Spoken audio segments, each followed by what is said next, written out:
Servus and hello everyone. Welcome back to exoticautoscout.de. This video is being filmed on the first day of the new year 2024. So happy new year to everybody. I want to wish everyone a very happy and prosperous 2024. It's super cold. I'm a little bit hungover, but we're gonna get through this. Just wanted to film a quick intro to this video. This video was shot in the last year, a couple days ago, but didn't have a chance to do the intro, so I thought, why not? Let's do an intro on the first day of 2024. Let's start it off right. Got the M3 in the back here washed. Just went through a car wash, so looking clean for the first day of the new year. And yeah, essentially in this video, I'm gonna be discussing what it takes to export this puppy to Europe, to Germany, literally flying to Munich, to Germany tomorrow. Flight's tomorrow night, so super excited. And I'm gonna talk to you about the ins and outs of what it takes to ship a car from the US, in my case from Chicago, to Europe, Germany, in Munich. So I'm gonna talk you through all the ins and outs. Definitely learned a lot over these past few months of what is entailed to ship your car to Germany, to Europe. So I'm gonna talk you through all of those things. So it's gonna be hopefully have some good info for all of you guys, especially those that are considering moving overseas as well and taking the car with them as well, or if you're just interested in generally of what it would take, maybe if you want to ship your car for a trip in Europe sometime and just want to have fun and then ship it back. So the car looking super clean, just gave it a quick wash at the automatic touchless car wash, which I love because it's touchless, doesn't hurt to paint. It's not the best though, as you can see there's still some like streaks there, but whatever. For a quick automatic touchless wash, it does the job. So yeah, I mean my second to last day here in the US. I'm leaving tomorrow. The car will come later as soon as I secure a garage spot for it, and then it'll probably be shipped sometime, hopefully in January. And yeah, can't wait to experience the M3 on the Autobahn in Germany. Gonna take it everywhere across Europe. That's the plan for 2024, so stay tuned for some amazing content in 2020. Plan is to obviously grow this channel and grow the company and everything in 2024. So it's going to be some amazing content throughout Europe. Some, top of my head, obviously like Nürburgring. Definitely probably going to go back to Croatia, where I was born. Take it to the Adriatic Sea for vacation. So definitely lots of cool content coming up. So yeah, hope you enjoy this video that I filmed a couple days ago. And yeah, once more, Happy New Year, and we'll see you soon. All right, we're gonna see how well this works. We're gonna go for a drive. Literally just woke up this morning, still haven't had anything, just water, no food, nothing, no coffee. I don't know why, but jumped straight into errands and decided to film this video while we're doing that, and I'll explain to you the ins and outs of in detail shipping your car to Europe, specifically Germany in my case, Munich. Really moving there in a couple days. I'm pretty excited. So shipping your car to Germany or Europe, and the ins and outs with everything that's involved. All right, part one, shipping your car. So shipping your car, you can do it one of two ways. You can do it in a container, or you can do basically, oh my god, I'm so close here, sorry about that, or you can do door to door, which is what I'm doing. I didn't notice. I was gonna get a container so I can put my car and some other stuff in there, but when you do a container, literally when you do a container, they just bring a container to your driveway or wherever you live and drop it off in it's your responsibility from then on. Meaning, it's your responsibility to get the car in the container, strap the car in the container, put any of the other stuff in there, etc. Now, in my case, the container, the driver is going to be waiting for me, and I think they give you like an hour or 2 hour limit. So the driver is waiting for you. In my case, the container obviously is on a truck, so it's your responsibility to get your car onto the container, which I think they told me it's 4 feet off the ground. So how the hell am I supposed to do that? I've never done that before. Don't have any experience like that. And then how the hell am I supposed to know how to strap down my car so it doesn't, what's the term? Just jiggle all over the container, and then when you open it up, it'll be like Wolf of Wall Street. Like, what the hell happened? So not doing that. So there are door-to-door services. I'm gonna include the link in the description below of the company that I'm gonna use. I believe they're called CSF or something like that. I don't know, we'll see. They seem pretty knowledgeable, and also they did have a lot of resources and information when it comes to taxes and registration, which I'm going to talk about in part 2 very soon as we get finished with this part. So they did have a lot of info on that as well. So they seem very professional, and it seems like they know what the hell they're doing. Pricing from Chicago to Munich, door to door, just under $3,000. Not the worst. So meaning they'll pick the car up here, take it to New York on a truck, and then put it on a ship. And then there's 2 big ports in Germany. One is in Hamburg, which is a huge port. I believe it's Europe's biggest port. And then the other one is, I believe I'm pronouncing it correctly, Bremerhaven. I might be wrong in pronouncing it, but either Hamburg or Bremerhaven. And then gets offloaded there, clears customs. So again, this is where this company is going to help with having all the right paperwork, so that I don't have to pay customs, which, one second, I'll get into that in a second, how to not pay customs on your US import. And then it gets loaded onto a truck and then goes directly to Munich. That's happening. I'm going to Munich in a couple days. I'm going to find an apartment, and then once I have an apartment secured in a garage, that's when I'll ship my car. And it's going to take, I believe, they quote 4 to 6 weeks. Now, tax and customs and duties. So it's very important, which I didn't know until like a month or 2 ago. Definitely didn't know before I made the, hey, we're going to sell the E93 M3 and buy a F80 or F82 M3 or M4. So basically, taxes and import duties is pretty high. I believe the VAT, the value-added tax, is 19%, and then there's another 10%. I'm not sure what that's for, but basically, there's a tax calculator, which definitely I can also link it in the description below, which you can use. But I believe it's essentially for Germany, it's about 30% in import taxes and duties, which is high. And when I considered the cost of shipping the car, and then if I was going to have to pay another 30% in taxes on the value of the car, no bueno. So I'm like, you know what? I'm not getting a new car. I'm shipping this one because you can get out of the taxes if you've owned your car for longer than 6 months. So that's a very important thing for you to remember. 6 months. If you own the car for longer than 6 months and you can prove it, then you do not have to pay taxes when you import the car if you're moving to Europe, Germany in my case, permanently, and if you haven't been a resident there before. So you need to meet all these criteria, and I think you can only use it once. That's it, to not pay import tax, because then it's considered a personal effect or a personal belonging, and therefore, since it's something personal, and since if you owned it and you're going to ship it to Europe or Germany, in my case, and you're going to continue using it, then you don't have to pay tax. Once the car gets there, you cannot sell your car in less than a year. So you have to keep the car for at least a year in Europe to avoid that tax. Otherwise, they're going to make you pay that dreaded import tax.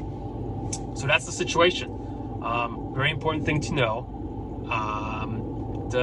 As I mentioned briefly earlier, the company that I'm going to use, that's where I found a lot of information and resources, and they make sure that you have all the docs that you need, so that once the car gets through customs, they can see, okay, this is a personal effect. We're not going to charge any taxes on this. So a few things, top of my head, I think that they need is a registration slip showing proof of ownership. I believe proof of ownership for the address you're living in the US. Then you need a proof of address for your new address in Germany. So it's fairly involved, but it's worth it not to pay the import tax, because when I was looking at an F80 or F82, M3, M4, and if the values now end up being like $7 or $8 that I would have had to pay in taxes. No bueno. Plus the shipping costs, etc. So I'm like, you know what? I'm keeping this puppy. Also, because might get a little bit sidetracked here, but this is a little bit of market update. E92 M3 or E9X M3 market update in Europe, in Germany.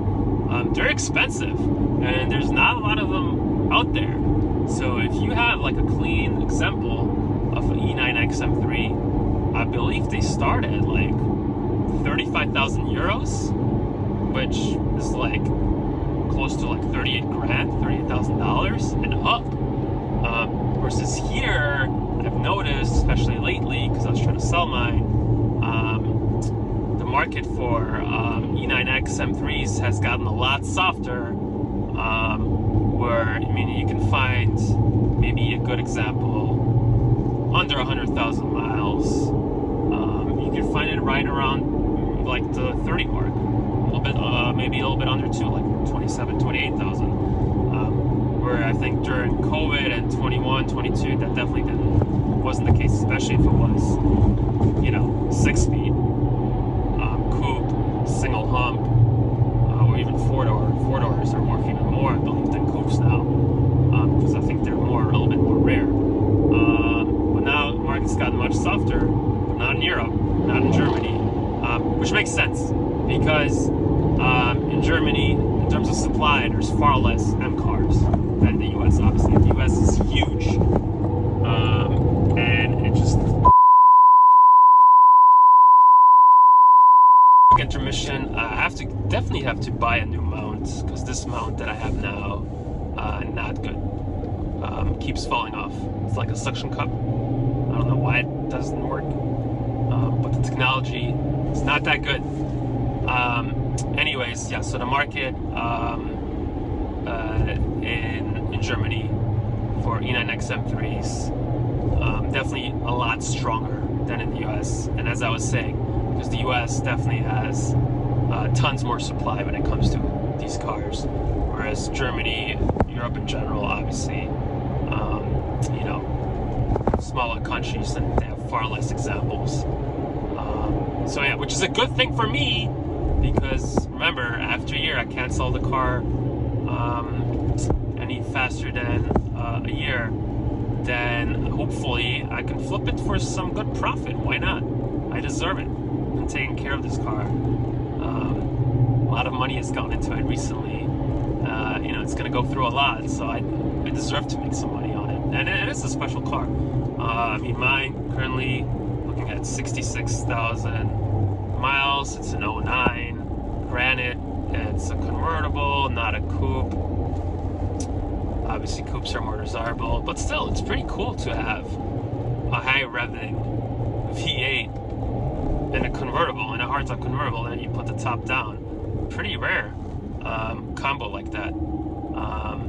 So yeah, that's essentially the gist of it. And then I'll briefly touch upon, once the car gets to Germany, registration. So it'll depend on your US registration. So once the car gets to Germany, you do not have to get Euro plates, or in my case German plates, until your current registration runs out. I think I literally missed my exit. I realized mid-sentence just a second ago, and as you can see, this mount, still not the best. Anyways, back to my point. When the car gets to Europe, you do have until your current registration, US registration runs out, which in my case will be 2025, because I'm gonna get a 2025 sticker because my registration is good until March. So I'm gonna get a March 2025 sticker, meaning I can be in Germany on US plates until March of 2025. Which will be pretty cool to whip around, drive around in Munich on US plates. Probably not cool if like the authorities start to get involved and they're like, hey, what's going on? Where is this car from, etc. So we'll see how the vibe and situation is with that when it comes to that. But nonetheless, pretty cool to see it on US plates all the way in Europe. And then there's actually a very important thing that I'm going to touch upon registering a car in Europe, Germany specifically, probably a lot of other European countries, is complete 180 from registering a car in the US. Because in the US, you don't require anything when it comes to like the technical requirements of the car. It's basically just emissions for most US states. In Germany, in terms of the technical inspection, if the car is going to be barreling down the Autobahn at 130, 140 miles per hour, it has to be technically soundproof, meaning they literally go through everything, meaning tires, brakes, the body, the suspension, etc. If anything is undeemed, is that it? It's not even a word. If anything is deemed unsafe, you will not be able to register your car in Germany. That technical inspection is called TÜV, T umlaut V. So essentially, your car has to pass TÜV, which is infamous in Germany. So very important that your car is in top shape, which is why, I've done a lot of maintenance on this M3 over the past couple months. Tires, all new tires, all new brakes, rotors and pads, everything. Trying to get it to, I'm gonna name this video the worst mount video. Pull over back. I'm driving to get some food, kind of like brunch. So we're almost there. But yeah, anyways, when it comes to that, very infamous, very important, totally different from the US. And it makes sense. And that's why when you do go to Europe, you're like, wow, where are all these cars nicer and newer? You just notice that, especially Switzerland, Zurich, impeccable. I don't think I've seen a car older than like 2014 in Switzerland. Anyways, because, you have to go through that technical inspection. All the cars are very tough, to pass through that technical inspection. And a lot of European countries incentivize for you to get a newer car because you have to pay less on registration, less on emission taxes, etc.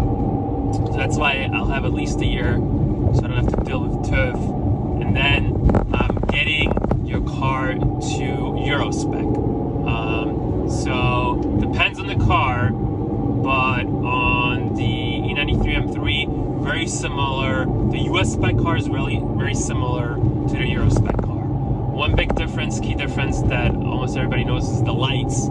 I don't know why the US has these weird orange parking lights and weird orange reflectors, which are not a requirement in Europe, in Germany. So the orange bulbs, I believe, can be coated out, so that'll be not too tough to do. Rear fog lights, the car already has it. but they're not activated for the US market. Rear headlights are mandatory in Germany and a lot of other European countries. So we'll activate that. I don't know if I'll need to install a switch. And then the speedometer, I mean, US spec cars already have kilometers and miles. At least a lot of them do. Most of them do. I think newer cars, they're straying away from that, but the E9X did have kilometers and miles on the speedo. So I don't think I'll have to change out the speedo to just kilometers. I think this should work, but that might be another thing that I'll have to take a look at. And a couple other minor things like loading European navigation maps, etc. So that I'll take care of when it comes to 2025. And then once that is all done, once the car passes TÜV, is converted to Euro spec, then you can officially get German plates, which would be really cool also to not only see this car in US plates in Germany, but also to get German plates on this car. Definitely has been like a bucket list goal of mine. In any case, hope you guys found this info useful, especially if you're considering moving overseas with your car. Definitely involved, but I guess not the worst thing either. And yeah, I'm looking for a brunch place. I'm super hungry. Really had nothing to eat, nothing to drink besides water. So this will be really good. Should hit the spot. And yeah, we'll see you guys. Next video will be in Germany. So we'll see you guys in Munich. So yeah, out for now. Servus to all of you. Thank you for watching. Please like, please subscribe, please comment, and want to wish you guys a very happy, because it is New Year, or tomorrow is New Year, so I forgot to mention that. So very happy New Year. Thank you for watching this and struggling with me with this mount. Promise, there we go, literally as I said it, promise that I will get a new mount in Germany. And yeah, 2024 will be amazing, because well, this is just the start of this channel, and I'm really excited for 2024 and everything that Munich and Germany will have to, and Europe in general, will have to bring. And yeah, servus for now, and we'll see you soon. Thanks.